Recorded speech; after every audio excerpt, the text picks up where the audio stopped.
obviously means that you are easier to believe something lower than something higher of me. Every time I tell or talk in the party, it's like I talk and I say things like, I'm smart, this and that and the other, I'm unique. I could say I'm good at thinking, I'm good at doing this, and he'll just feel like, But if I was to say I suck at this, I suck at that, that's actually believable for him. For him, he could believe in my failures.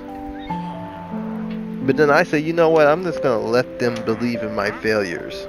Because I believe in my success. I'm just going to leave the failures to the failures. But to be honest, I could admit some of my judgment wasn't quite the best judgments.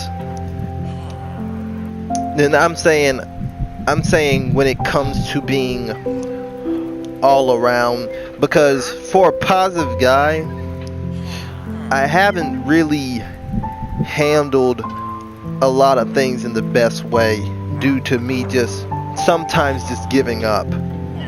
Because if I stand for never give up and I give up, then that's wrong. Because there was times where I could have stretched something on a little bit longer and I didn't because it was just too painful. Like there was times where it was just like, man, it was pretty much like, man, forget this and just leave, and I figured that's giving up.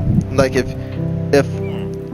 it's like, I figured I could have said more, and I could have handled something a lot more peacefully, but I could have an attitude at times, and that's because I'm feeling upset in some type of way. I try to manage it the best way I can, that's where I'm messing up at. I'm letting him make me mad.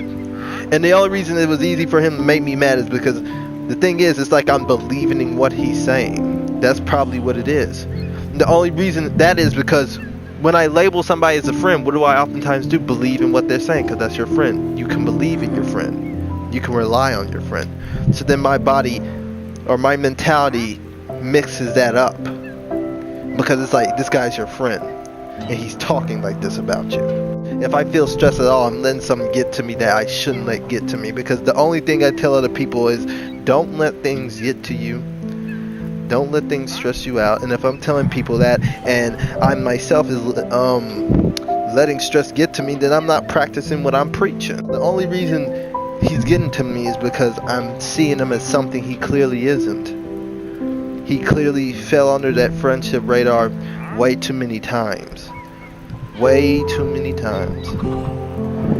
And it's pretty much is like, if I just continue, right now he's just under a heating lamp. And the heating lamp is the friendship lamp. And he's just sitting under there, just heating up. It's like he's not even trying to be my friend. He's just my friend now. Because in my eyes, I just see him as a friend just to see him as one. Not that he has any meaning. Not that he's did anything to show me he's worthy of being a friend. He has just admitted that he used to think of me low and now he doesn't. Does that mean he's a friend? No. That doesn't mean he doesn't think of me lower anymore. And who's to say whether that's true or not? Who's to say he wasn't just saying that so he wouldn't seem like a bad guy and save his rep? You called my emotional displeasure towards you a diss. Are you kidding me? What is this? What are we, in kindergarten? I was just explaining my emotions to you in the most pretty much delicate way I could. I knew I was hurt about the friendship. That was the idea. That was the message. It wasn't a diss. The real message is that I was hurt, that it didn't seem like you was treating me as a priority, as a friend. It means if I'm not your priority, then I'm not your friend. That's simple. Because a true friend shows that you're one of their priorities. They actually show that they care about you. Real friends are interested in that person. Like, I'm not a bad person. You're not a bad person. It's like, yeah, I understand that. You're not a bad person. You make mistakes. Everybody makes mistakes. But are they really mistakes though? That's the thing. A mistake is something you do when you slip up and it was unintended. Something you didn't mean to do. Something you didn't mean to do and then you say, I'm not going to do it anymore. Not something you intend to do and you keep doing it over and over and you just apologize because the person called you out on it. That's not a mistake. That's just disrespectful, you know? So he really needs to check what he calls a mistake. Because if you're disrespecting me and you're not disrespecting anybody else, then to be honest, you're not making mistakes in this friendship. You're simply disrespecting it. And if you're just gonna disrespect our bond, then quite frankly, that's something I'm gonna have to pull away from. Because it can't happen too much. The competition doesn't define friendship. It's not about being better or one being ahead. We supposed to be ahead together. That's what we're supposed to be doing. We supposed to want to be ahead together. And the fact that every time you care about being ahead together, you always have some sort of scheme to it where actually you're ahead and then they just think we're doing this together. It was me giving y'all my all and I was getting less. You know? The more I gave, the less I had left for myself. You know? And when I had less for myself, I still kept giving. You know? And that's happened on a cycle for the longest time. On a cycle. It was just the same, and I was just never learning anything. Never learning anything. This life just became repetitive with the same stuff, dealing with the same stuff all the time. Until I decided, I said, I'm gonna reach out and meet new people. And that's actually a very bold thing to do. Because the fact that I continue to still go out and meet new people, despite what happened to me, despite this, despite the experiences, I show a sign of this being fearless, you know? I've never been one to shy away from expressing the way I rawly feel, and I've never been one to let somebody stop me, you know? Now, parents do teach you what's right sometimes, but if your parent, you gotta keep in mind, they're still human.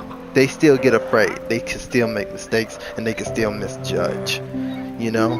Because that happens sometimes. But pretty much, I talked enough. I told them exactly what pees me off, and it seems like they just didn't give a crap. You know? They just didn't care. And they did the same thing over and over. Because she cared like that. She cared so much that she put her own feelings aside so they can go get theirs enhanced. Because you can say, hey, you make me happy. Hey, you do this. Hey, you do that for me. Yeah, I appreciate you. Show that you appreciate me. How do I show that you appreciate somebody? Be there for them. Support them. Care about them. That's how you do it. You be there. You know? You be there for the person. That's how you show you love them. Like, I wanted to make a quote book, but that's gonna take $149. But because they put quotes in books. But one of the best things I would say, that happened. One of the best things I said, right? Yeah. Besides a strong mind, a strong heart and a strong mind will take you a long way, right? Another thing I said is true beauty is defined by a person's actions, not their appearance. I said, to be beautiful is to act beautiful. You know, be generous, be kind, and bring bliss. That's what I said. That's my definition. To be ugly is to act ugly. Disloyal. Right? Mean. Nasty. It's easy for everybody to admire a pretty picture, but nobody even cares to look into the details. People look at a car, but they say it's nice, but guess what? I look at the rims. I look at the engine. I look underneath the hood. I look in the trunk. I look at the interior. I look at the steering wheel. I look at the radio. I look at the lights in it. I look at everything. I look at the carpet in it. I look at the details. You look at the outside of the car, you say it's cool. I'm looking in the inside, and I say it's all right.